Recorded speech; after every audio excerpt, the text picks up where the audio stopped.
현수막까지 깔아두고 했을 법한 총력 저지를 다짐하고 있습니다. 비공개 회의나 개별 취재에 응할 때는 협상하자는 목소리가 나오기도 합니다. 네, 옳은소리 가족 여러분 안녕하십니까? 청년 부대변인 김태현입니다. 여러분은 지금 황교안 대표 농성투쟁 현장 라이브와 함께하고 있습니다. 현재 시간이 이제 8시 3분 정도 됐습니다.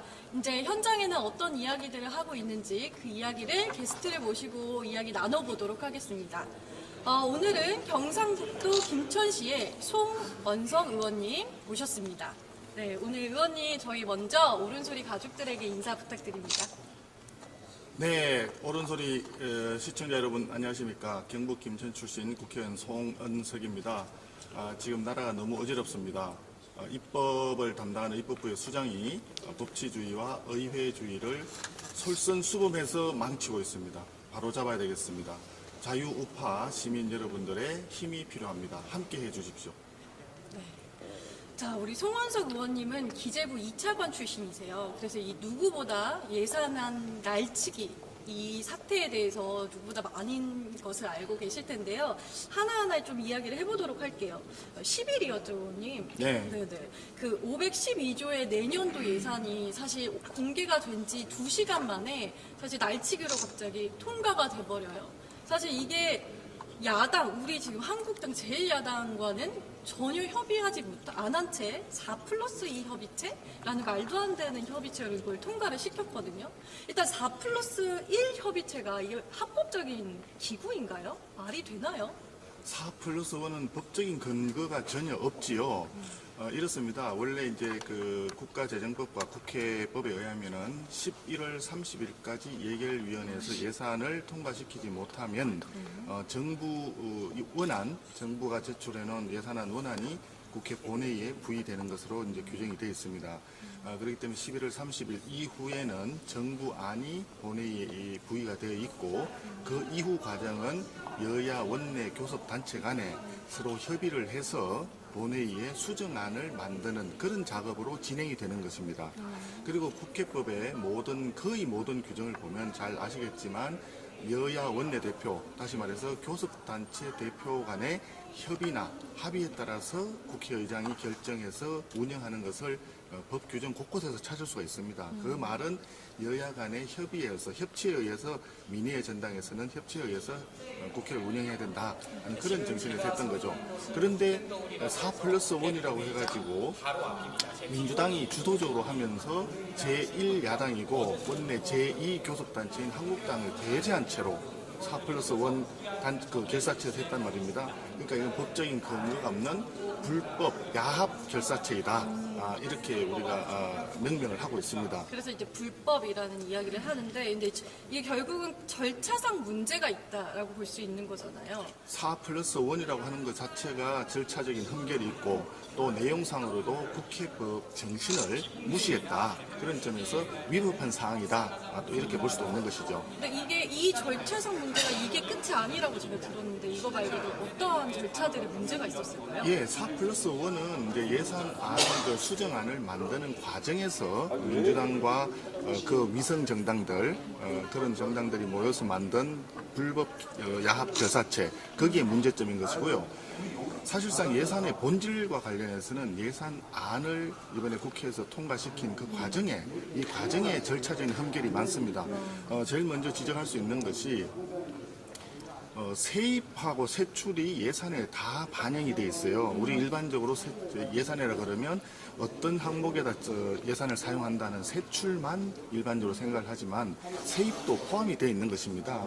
그런데 그 세입은 세법이 확정이 되어야 세수가 들어오는 거기 때문에 그래서 일반적으로 세법을 먼저 의사결정을 하고 그 세법에 따라 가지고 그럼 세수 전망을 해서 국가 예산을 쓸 수 있는 세입이 어느 정도 들어온다 이렇게 전망을 하고 거기에 따라서 세출을 정하는 것입니다. 그래서 오랜 관행이 국회에서는 세입 부수 법안을 먼저 의결하고 예산안을 사후에 통과시키는 건데 이번에는 국회의장이 무작위로 예산안부터 먼저 통과를 시킨 겁니다. 그러니까 세입이 확정되지 않은 상태에서 세입과 관련된 세법이 통과되지 않은 상태에서 세출을 통과시켰기 때문에 기본적으로 이거는 세수 전망을 그럼 어떤 근거에서 했느냐 근본적인 문제가 생기는 거죠. 이 부분이 근본적인 험결이라고 할 수가 있습니다. 그러니까 결국은 내가 얼마큼 벌지를 모르는 상태에서 쓰는 걸 먼저 한 거죠. 그렇죠. 이건 어쨌든 관행적으로 어쨌든 그 절차에 어긋났다. 관행적인 절차일 뿐만 아니라 본질적으로 세입이 확정되지 않은 상태에서 세출을 했기 때문에 그 자체가 위법한 상태이다. 이렇게 보는 것입니다. 자체가 위법으로 볼 수 있다. 그렇죠. 그리고 또 굉장히 중요한 그 위법이 있었는데 그게 뭐냐 하면은 예산안이 238번째인가 아마 안건 순서가 그렇게 되어 있었을 텐데 이걸 갑자기 끌어당겨서 하다 보니까 예산안을 의결하던 그 시간에 그 예산안 수정안 자체가 안건 자체가 없었습니다. 아예 아무것도 없는 상태. 아예 의원들의 책상 위에 안건 자체가 배포가 되지 않았고 또 단말기를 참조해 주십시오라고 국회의장이 얘기를 했는데 국회의장이 단말기를 참조해 주십시오 하던 그 시간에 국회의원들 책상 앞에 있는 단말기에 그 안건이 아직 들어와 있지 않은 상태였습니다. 그러니까 안건이 없는 상태에서 그냥 의결을 했다는 굉장히 중요한 흠결이 있었습니다.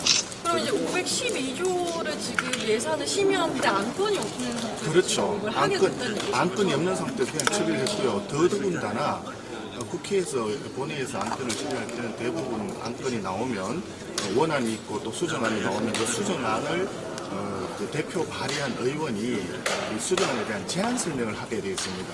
근데 제안 설명 자체도 다 생략을 해버린 거죠.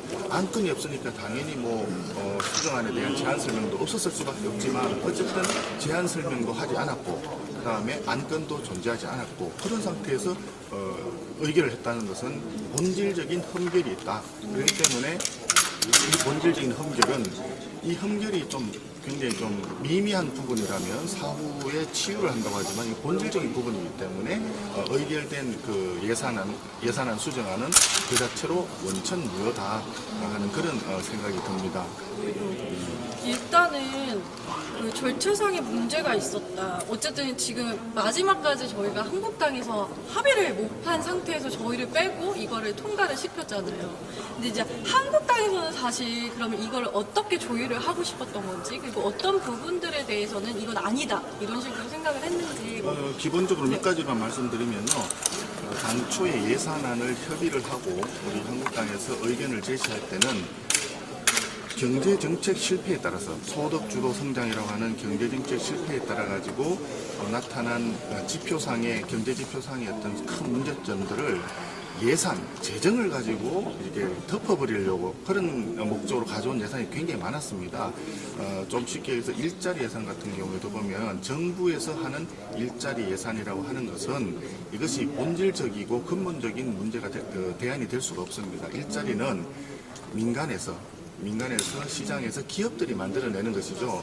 사업성이 있는 어떤 새로운 아이템을 발굴하고 거기에 투자를 하면 그걸 운영하기 위한 사람이 필요하기 때문에 일자리가 더 늘어나고 그다음에 이것을 유통 과정을 통해 가지고 판매를 하면서 또 관련되는 산업이 발전하고 또 일자리가 늘어나는 당연한 과정인데 그런 일자리는 지금 다 죽었습니다. 다 죽고 왜 죽었느냐 얘기하면 또 복잡해지지만 어쨌든 주 52시간제라든지 주휴시간 산입하는 문제라든지 최저임금의 급격한 인상 이런 등등의 문제점 때문에 다 죽었어요. 그러니까 그 사람들을 위해서 일자리를 정부에서 창출한다고 재정으로 이제 이걸 커버를 하도록 했는데 재정에서 하는 일자리라고 하는 것은 일시적이고 단기적으로 아르바이트성 단기 알바성 일자리를 만들어내는 것입니다.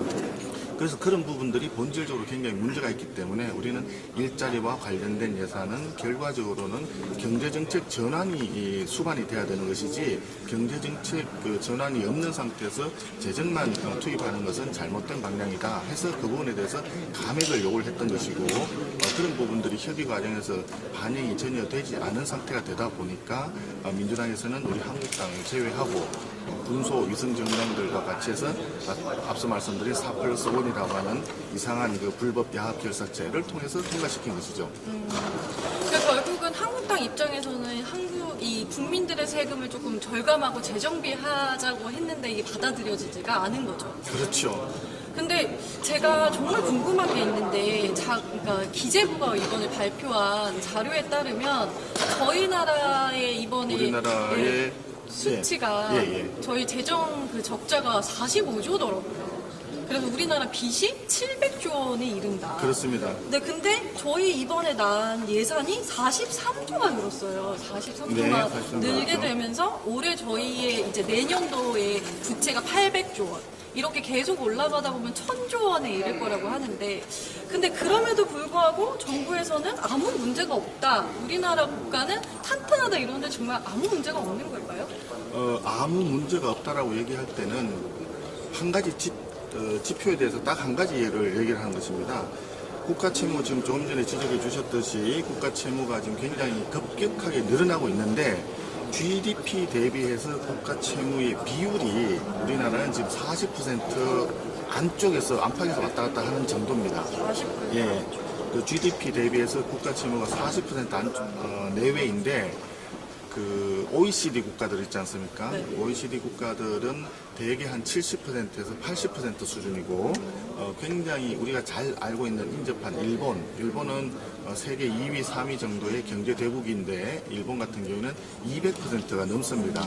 그러니까 그쪽과 비교해 봤을 때 우리나라의 GDP 대비 국가 채무 비율은 상당히 낮으니까 우리나라 재정은 건전하다 이렇게 주장을 하는 겁니다. 그런데 이 수치를 비교할 때는 그 수치 이면에 있는 부분을 잘 봐야 돼요. 네. 왜 그러냐? OECD 국가들은 사실은 굉장히 오래전부터 선진국이었지 않습니까? 굉장히 발전을 많이 했는데 그 국가들은 고령화가 이미 완료된 나라들입니다. 평균 수명이면 88세 뭐 이렇게 되고 고령화가 완료된 그 나라들이 GDP 대비 국가 비율이 이제 70%에서 80% 수준인데 우리나라는 이제 고령화가 막 진행이 되는 단계이고 또 다른 나라 OECD 국가들에 비해서 굉장히 빠른 속도로 고령화가 진행 중인 나라예요. 그러면 향후에 고령화가 되면서 재정 소요는 폭발적으로 늘어나게 돼 있거든요. 그러니까 돈이 점점 점점 나가는 늘어나는 거죠. 거죠. 지금 현재 재정이 뭐 그닥 문제가 없다라고 하지만 곧 닥칠 가까운 미래에 그냥 가만히 있어도 이게 폭발적으로 GDP 대비해서 국가 채무율이 늘어나게 돼 있습니다. 그래서 2030년 정도만 가면은 현행 우리 재정제도와 복지제도를 더 이상 확대를 시키지 않고 그대로 유지하더라도 OECD 국가와 그 유사한 정도로 평균 정도로 가게 될 수밖에 없는 게 현재 우리 재정입니다. 그렇기 때문에 숫자를 볼 때는 굉장히 조심스럽게 봐야 되고 또 하나 지적할 수 있는 게 GDP 대비 국가 채무 비율 얘기할 때는 우리나라 같은 경우에는 사실상 공공 부분이고 공무원이 해야 될 부분이지만 실제로는 공무원이 아닌 공기업이라든지 공공기관이 굉장히 많아요. 공공기관의 부채죠. 그렇죠. 공공기관 부채가 굉장히 많이 있습니다. 그런데 알다시피 프랑스나 독일 같은 이런 나라는 가보면 특히 공공기관이 공기업이 국가에서 직접 수행을 하면서 학교 같은 경우에도 초, 중, 고등학교, 심지어는 대학까지도 정부에서 다 책임지고 하는 경우가 많습니다. 그런데 우리나라 한번 보세요. 고등학교만 하더라도 반이 사립학교입니다. 또 대학은 80% 이상이 사립이에요. 거기는 다 개인이 돈을 내는 거죠. 그런데 그것을 만약에 국가 재정이 세금을 받아가지고 그것으로 세금을 국가가 많이 한다 치면 우리나라의 국가 채무 비율은 벌써 뭐 80% 이상 갈 수밖에 없는 것이거든요. 그러니까 숫자를 해석할 때는 다른 나라하고 그런 것들을 객관적으로 중립적으로 비교해서 봐야 됩니다. 그러니까 우리나라 현재 40% 수준이기 때문에 GDP 대비 국가 채무 비율이 객관적으로 높은 건 아니지만 전체적으로 봤을 때는 지금 타이트하게 관리하지 않으면 굉장히 위험한 상황이다 하는 점을 지적하고 싶습니다. 이 하나만 보고 안전하다라고 이렇게 저희를 거짓으로 선동을 하는 그렇죠. 거라고 볼 수가 있는 거예요. 그렇죠. 근데 이게 사실은 저희한테 완전 와닿는 게 뭐냐면 청년들, 이게 사실 빚이 점점 늘어나면 이거 갚아야 하는 건 이제 청년들이고 미래 세대들이잖아요. 그렇기 때문에 이제 예산을 좀 꼼꼼히 봐야 되는 거 아니냐 이런 생각이 듭니다. 실제로 이 국민들은 짠테크라고 해요. 그러니까 자신의 부채를 이렇게 줄이려고 짠테크를 하면서도 이제 세금을 내고 있는데 이 국가에서는 지금 재산을 늘리면서 세금이나 이런 거 예산을 늘리면서 사용하고 있다는 게 굉장히 안타깝습니다. 한 가지 더 말씀드릴까요? 지금 청년 말씀하시니까 네네. 현재 우리나라의 청년들, 예를 들어서 지금 나이가 20살인 대학교 1학년 정도 해당되는 사람이 현재 지고 있는 1인당 그 세수, 그다음에 그러니까 세금 납부에, 그다음에 1인당 국가 채무 요 수준이 30년 뒤에, 그러니까 나이가 한 50점 되었을 때 사회에 굉장히 중추적인 그런 나이가 되었을 때 30년 뒤에는 빚이 국가 채무는 6배, 6배요? 그다음에 세금 납부액은 5배 이상. 아, 그 정도 수준으로 지금 현재 다른 특별한 조치가 없이 가더라도 그 정도가 예상이 된다는 우리 국회 예산정책처의 분석한 자료도 있습니다. 이렇게 많이 오른다. 근데 사실은 이렇게 계속 예산이 늘어가면서 어디에 예산을 쓰고 있어요? 사실 총선용 세금, 뭐 사용, 뭐 이런 이야기들을 하는데 이게 굉장히 심각한 상황입니다. 지금 우리나라 예산은 전체적으로 보면 예산과 그다음에 이제 공식적인 네임은 예산 그리고 기금 이런 걸 다 합쳐가지고 총지출이라고 하는 개념으로 좀 사용을 하고 있는데, 그냥 통칭해서 이제 예산이라고 하죠. 통칭해서 쉽게 예산이라고 이제 얘기를 하는데, 어쨌든 그 중에 반 가까이가 복지, 그 다음에 노동, 일자리 예산입니다. 그러니까 복지 예산이 많이 늘어난다고 하는 것은 기초연금이라든지 이런 거 하면 이제 그 어르신들한테 매월 25만 원, 이번에 30만 원 늘었잖아요. 나가는 돈. 그 다음에 아동수당이라든지, 그 다음에 어린이집이라든지, 아이돌봄, 이런 부분. 그리고 장애인이나 노령자들에 대한 그 그러니까 케어라고 하는 그 돌봄, 이런 부분들, 그런 예산들이 굉장히 많이 나가는 거죠. 그런데 이런 부분들이 소요가 앞으로 계속 늘어날 수밖에 없을 겁니다. 사회가 발전하면서 이제 경제 쪽 측면보다 복지 쪽 측면에서 예산은 늘어날 수밖에 없는데, 문제는 뭐냐 하면, 앞서도 말씀드렸지만 지금 경제정책은 굉장히 잘못된 방향으로 가는 게 뭐냐 하면, 사람들이 누구나 내가 이런 새로운 생각을 가지고 이런 사업을 하면 돈이 벌리겠다 하면 거기에 따라서 열심히 하고 자기가 투자를 해가지고 사업을 키우거든요. 그러면 이게 전체적으로 성장이 되는 것이고 일자리가 이제 만들어지는 것인데, 전반적으로 사회는 그런 걸 오히려 죽이는 방향으로 지금 정책을 펴고 있지 않습니까? 아무리 그러니까 나는 일할 능력이 있고 일할 의지가 있는데도 불구하고 일주일에 52시간 이상 일을 하면 본인도 범죄자가 되고 고용하고 있는 고용주도 범죄자가 되는 게 현재 우리 대한민국이에요. 있을 수가 없는 이야기입니다. 그렇게 열심히 일하는 것을 가로막아 놓고 사회에 어떤 경제 활력이랄까 이런 활력을 떨어뜨리는데, 대신에 정부에서는 세금을 걷어가지고 각종 수당이라든지 또 정부가 만드는 알바성 단기일자를 자꾸 만들어요. 그러면 어떻게 됩니까? 사람이 자기가 아이디어를 가지고 새로운 걸 하는 거는 본인도 굉장히 힘들고 어려운데, 그런 걸 정부에서 하지 말라고 하고, 정책이 그렇지 않습니까? 그리고 가만히 있으면 실업수당도 뭐 와서 더 준다 그러고 뭐 복지도 준다 그러고, 그럼 젊은 사람들 하여금 새로운 미래, 더 나은 미래, 그런 어떤 성장을 위한 노력, 그런 것보다는 그냥 가만히 있으면서 정부가 주는 대로 그냥 받아먹고 있어라. 이게 바로 말하자면은 굉장히 위험한 전체주의적인 사회, 그 다음에 활력이 떨어진 사회. 결국은 경제가 예, 떨어진다. 국가가 나서가지고 국가가 사회 전체적인 시스템 자체를 발전적이고 미래적이고 진취적으로 창의적으로 가야 되는데, 전체적으로 국가가 나서서 당신들은 일도 하지 말고 창의적 생각도 하지 말고 투자도 하지 말고 가만히 기다려. 우리가 돈 이렇게 해가지고 줄 테니까. 이게 포퓰리즘의 전형적인 모습이거든요. 지금 우리 베네수엘라 모습 잘 보지 않습니까? 베네수엘라 그렇게 석유 팔아가지고 잘 나가던 나라가 포퓰리즘 그거 하는 바람에 지금 완전히 엉망진창됐지 않습니까? 맞아요. 맞습니다. 반면 교사로 삼아야 됩니다. 아니 근데 사실 복지나 일자리 이런 예산을 쓰는 건 좋은데 사실 다 돈 퍼주기식이잖아요. 그래서 문제는 그게 문제죠. 예. 그러니까 어쨌든 정책적으로 사용을 해야 됨에도 불구하고 계속 돈으로만 하는 정책은 사실 조금 수정, 대전환 이런 것들이 필요하다는 생각이 듭니다. 어찌됐든 이번 예산 날치기 통과는 어떻게 중장기적으로 책임을 물어야 되는데, 저희한테는 또 다른 안건들이 있잖아요. 이제 막아야 되는 일들이 있는데, 그게 바로 이제 내일 이제 열릴 거라고 얘기를 하고 있죠. 본회의, 그죠, 의원님? 네. 그 본회의가 열리면 공수처법이라든지 선거법 같은 것들이 이제 지금처럼 날치기 통과가 될 가능성이 되게 높은 상황인데, 그런데 일각에서는 일단 이제 공수처법이 왜 문제가 돼? 왜 잘못된 거야? 라고 이야기를 하고, 너네들이 왜 이거를 반대하는 거, 너네들이 뭔가 문제가 있지 않아? 이런 식으로 혹 이제 그 플레임을 씌우거든요. 근데 사실 이게 왜 악법인지를 조금 알려주시면 좋을 것 같아요. 공수처법부터 할까요? 선거법부터 할까요? 공수처법을 일단 먼저 해볼까요? 공수처법은 이렇습니다. 공수처법이 지금 이제 민주당이나 청와대에서 국민들한테 호도하는 거는 이런 거죠. 야, 좀 권력 좀 가지고 있는 사람들, 부정 있고 비리 있는 거, 그런 거 조사해야지. 왜 그걸 반대하느냐. 반대하는 한국당 너네들은 문제 있는 당 아니냐. 그렇죠. 단순하게 보면 그렇게 생각할 수 있는데, 공직자, 고위공직자들의 어떤 부정이라든지 부패, 비리 이런 것을 수사하는 것은 현재의 검찰로도 충분히 하고 있습니다. 한번 보십시오. 이번 정권, 문정권 들어와서 전직 대통령 2사람을 검찰이 감옥에 보냈어요. 그렇죠. 전직 대법원장을 감옥에 보냈어요. 그렇죠. 전직 국정원장 3사람 다 감옥에 갔습니다. 전직 장관 차관급들 지금 한 100명 가까이가 지금 감옥에 가 있어요. 자, 그러면 고위공직자들의 어떤 부정이라든지 비리라든지 잘못된 것을 수사하는 게 현재의 검찰로서 안 되기 때문에 공수처가 필요하다는 게 말이 됩니까?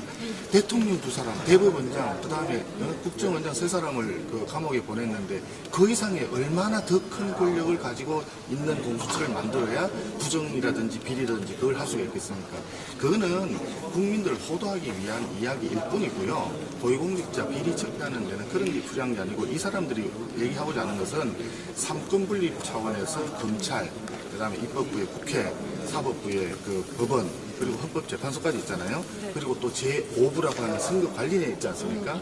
지금 제가 말씀드린 이 모든 부분에 대해서 공수처는 직권 남용을 이유로 해가지고 다 조사를 할 수 있는 권한을 가지고 있습니다. 그리고 더 중요한 것은 검찰이 수사를 하고 있다가도 그 검찰 수사하는 데 있어서 그 사건은 당신들이 하면 안 돼. 이쪽으로 보내. 하면은 검찰은 더 이상 수사를 못하고 관련된 자료를 전부 공수처에 보내야 됩니다. 그럼 가령 예를 들어서 문재인 정권에서 공수처가 만약에 있었다.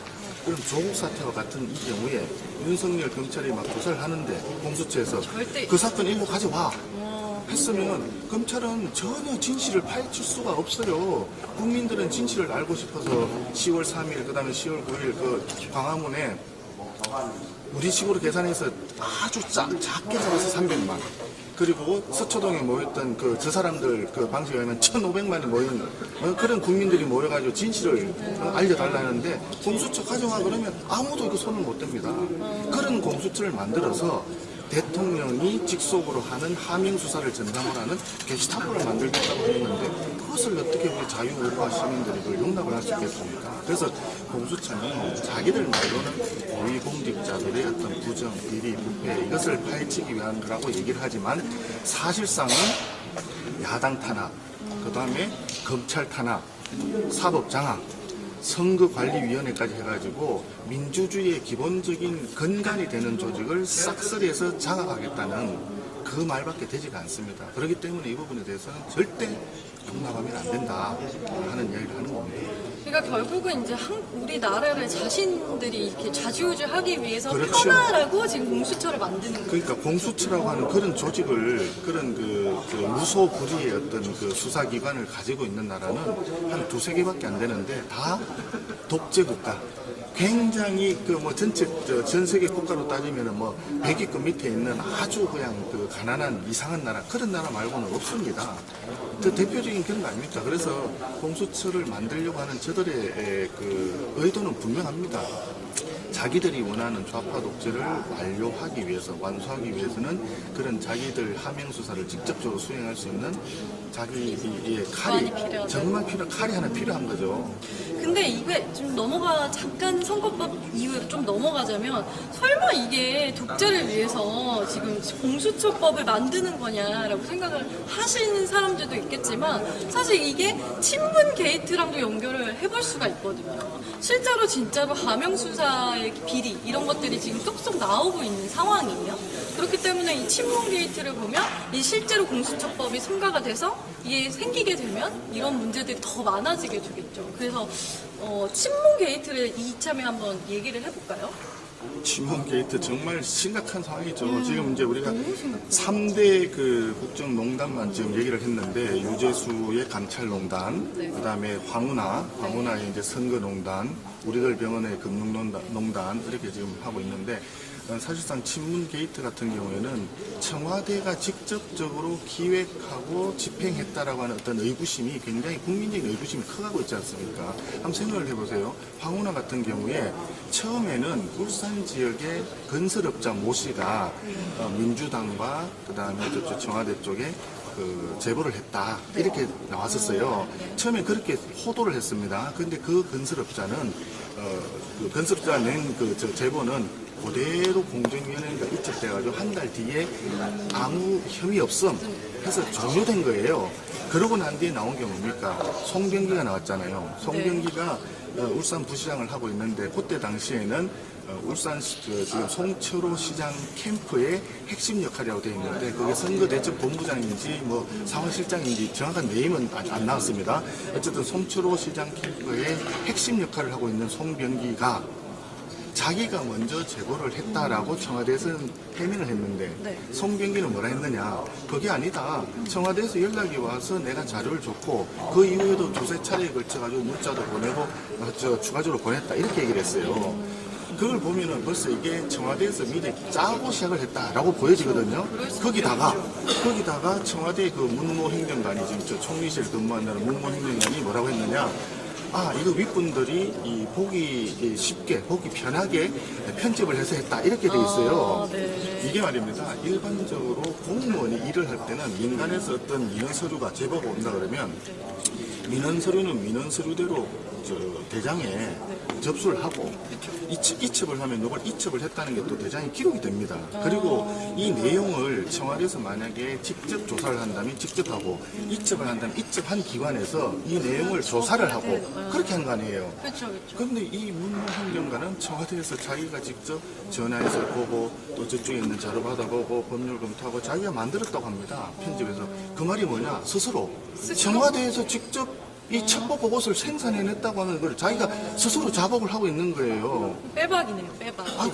그래 놓고는 지금 와가지고 그거는 또 아니니 해서 처음에 했던 그 건설업자가 제보했던 그거하고 섞어가지고 국민들한테 잘 모르니까 대충 믹스해서 이첩을 했니 뭐 그걸 가지고, 아니 국민들이 그 정도도 모르는 바보라고 지금 청와대는 생각하는 겁니까? 그러니까 청와대에서 그런 보고서를 자기들이 만들었다고 하는 것 자체가 첩보를 직접 생산했다는 것이고, 거기에 따라가지고 경찰청에 만약에 이게 내려갔다 그러면 이거는 청와대발 기획이고 청와대발 하명 수사일 수밖에 없는 거죠. 그런데 만약에 이걸 공수처가 만들어져 있었다, 수사할 수 있겠습니까? 수사 절대 못하죠. 절대 못하죠. 그러니까 공수처라고 하는 게 어떤 의도를 가지고 문정권이 그렇게 꼭 하겠다라고 지금 난리를 피는지 우리가 알 수가 있는 겁니다. 그쵸. 지금 한번 보십시오. 없을 때도 이렇게 하는데. 그렇죠. 네. 지금 한번 보세요. 지금 조국 사태 같은 경우에도 처음에 민정수석으로 그냥 있었다 그러면 사실 잘 몰랐을 겁니다. 그쵸. 이게 이제 공식적으로